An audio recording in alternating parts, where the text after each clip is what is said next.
when you're building up anticipated responses, so you're beginning to say, look, women respond well to me. You know, when I walk over, she'll respond well.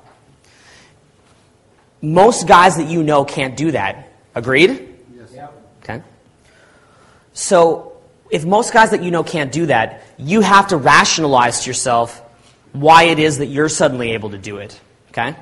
And on some level, you start to view yourself as being superior in a way, right? And you're trying to get evidence all the time to prove that you can live in this new reality. You become addicted to getting reference experiences. This is a good thing, by the way. Addicted to chasing reference experiences is a good thing. It's just not a final destination that you want to get lost in. So look, what happens is, has any of you guys ever had any of these things? Okay, so I'm going to ask you guys some questions. Has anybody here ever been at a point where every girl that you see, you must approach if you're attracted? Okay, good. Has anyone here ever been at a point where if a cute girl walks by and you don't approach it, you feel guilty about it? Has anybody here ever been at a point where you're so into approaching women that you're out on a day 2 with a girl and you're still scanning the room for more women to meet? Okay? How ironic is that? Right? Because you're in that mode. Give me reference experiences. Give me reference experiences. You want that. And you want new evidence. Your mind is craving evidence to prove that you can really believe in this new abundance-based reality that you live in. It wants it. It needs it. You can't just say, I believe in it. You ever see these guys like, I believe in abundance, and you know they don't have abundance, and there's a weird incongruence? Yeah. You need that, all right? You need that to really believe it. You need some references. So you crave it, and you go out and get it. But here's where things get even more interesting. If you live with a new certain set of beliefs, and your mind is still sucking off of secondhand experience, which all of ours do to an extent, are you going to want to surround yourself with other chodes who keep pounding it into you that you can't do this new stuff? No. Right? So what do? We distance ourselves from our old friends and we wind up getting all new friends who are all into pickup. Who here has ever done that? All right. Okay? Let me ask you this.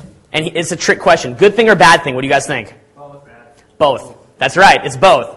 Because on one level, you can criticize it, right? You can say, look at this. This guy just gave up everything that made him cool. He gave up his social life to learn how to pick up girls. But on the other hand, every single person who's now an expert that criticizes all that like try-hardness that went into it, all were try-hards themselves. Right? They're like, oh, dude, I took that path. You don't need to take that path. Right? You don't need to do that. You can spare yourself all that. Well, that's because the point that they've reached is a point where it's like for them to keep hanging out with their pickup bros all the time would actually be hurting their skills because it's taking away from their depth. But to really get into this, a lot of the time, you need to surround yourself with other people that live in the same abundance-based mindset as you. You have to do that. All right? There's a craving of it. So that's where things start to get really interesting. So basically, look, why is it that we're doing this? Because if we lose sight of our new reality, it falls away from us.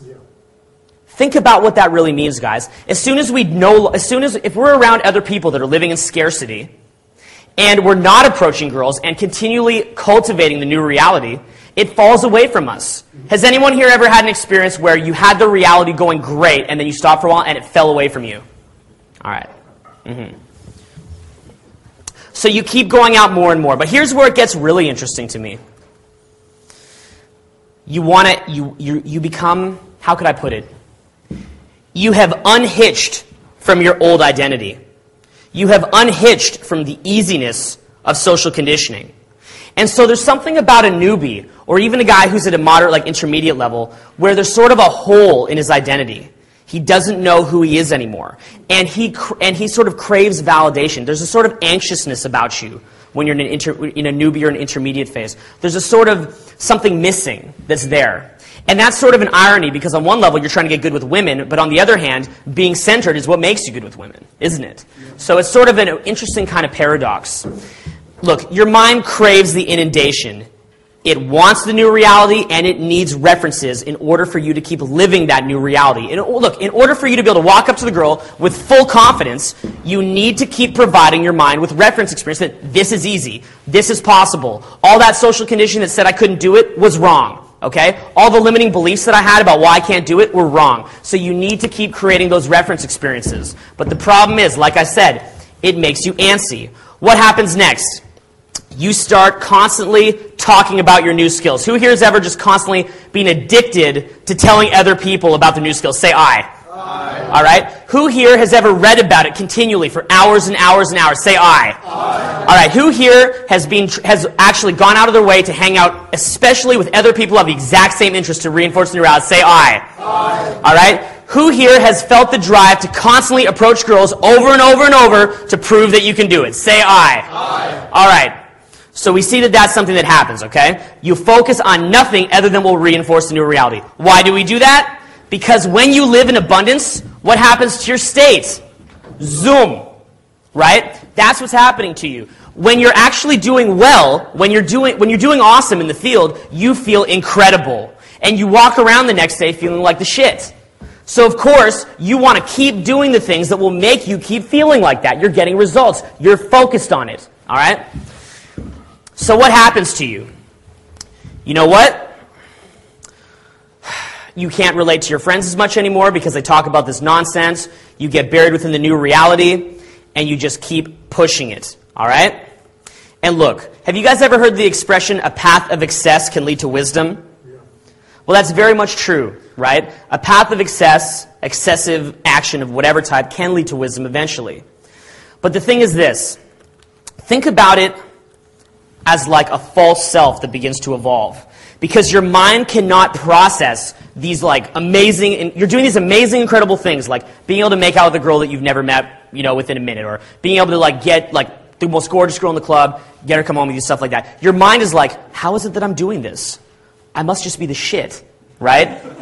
And so a false self begins to evolve, right? This new identity. Because essentially what has happened, if you think about it, most people live in fear.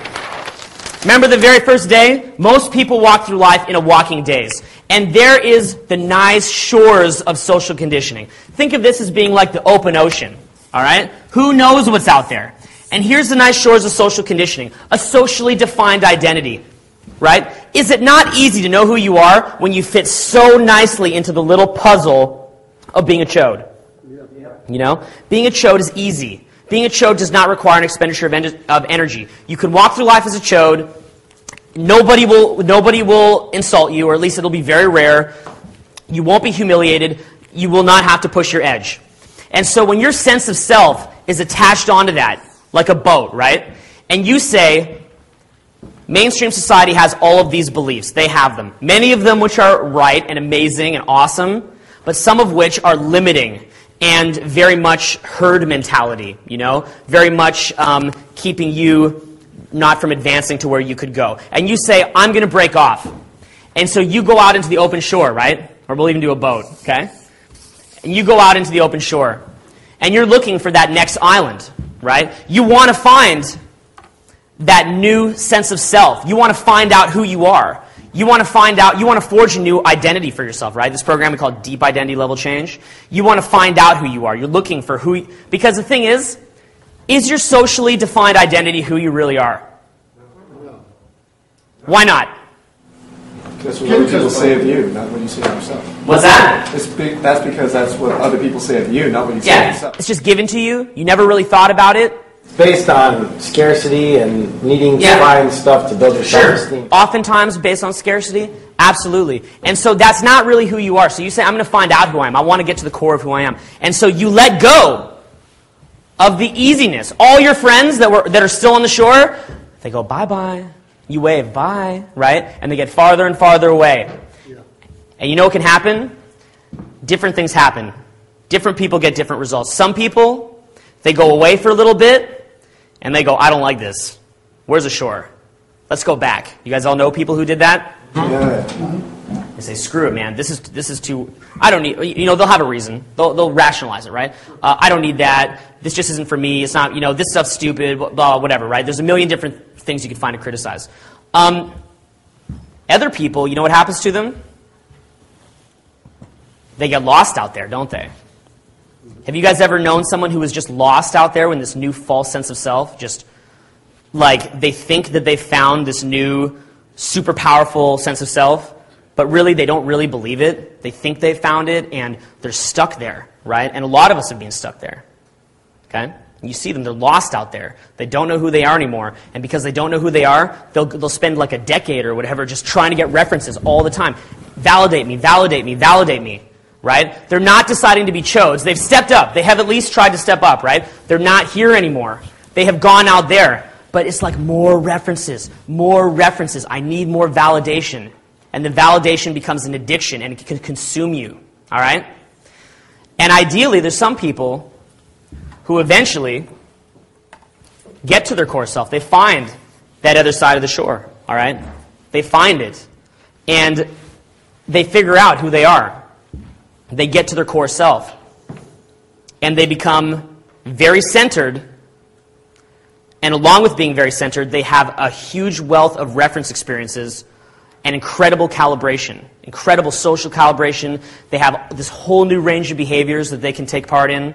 But they've found that centeredness, all right? And that's the type of ideal that I've wanted to bring you guys to and to sort of set you out on that kind of a journey.